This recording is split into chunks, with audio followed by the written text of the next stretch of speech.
Over ரைப்டு பனானாவில் இன்றைக்கி ஒரு pan cake செய்ய போகிறேங்க. இந்த மாதிரி ரொம்ப பழுத்த வாழைப்பழம் இருந்துச்சு, ஒரு 5 எடுத்துக்கிட்டேன். இந்த மாதிரி தின்னாக ஸ்லைஸ் பண்ணி இதை நான் மிக்ஸி ஜாரில் ஆட் பண்ணிட்டேங்க. இதோட 2 டேபிள் ஸ்பூன் சர்க்கரை சேர்க்குறேன். நீங்கள் வேணும்னா வெல்லம் கூட பொடி பண்ணி சேர்த்துக்கோங்க. காய்ச்சின பால் ஒரு 1/2 கப் சேர்க்குறேன். கோதுமை மாவு 1 கப் சேர்க்குறேன். இப்போது வெனிலா எசன்ஸு ஒரு 1/2 டீஸ்பூன் சேர்த்துட்டு 1/4 டீஸ்பூன் உப்பு, அதுக்கப்புறமா வேணுங்கிற அளவு தண்ணி சேர்த்து இந்த மாதிரி அரைச்சிக்கோங்க. இட்லி மாவு மாதிரி இருக்கணுங்க. உங்களோட பேட்டர் திக்காக இருந்தால் கொஞ்சமாக தண்ணி ஆட் பண்ணிக்கோங்க.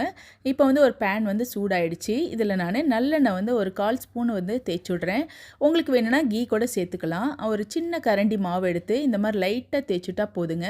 கொஞ்சம் வெந்ததுக்கப்புறமா திருப்பி போட்டு நல்லா வெந்ததுக்கப்புறமா எடுத்துடணும். இப்போ மீடியம் ஹீட்டில் தான் வைக்கணும். அப்போ தான் கொஞ்சம் நல்லா வேகும். இன்னும் கொஞ்சம் ஸ்வீட் வேணும்னா மேலே இந்த மாதிரி ஹனி அப்ளை பண்ணி சாப்பிடுங்க.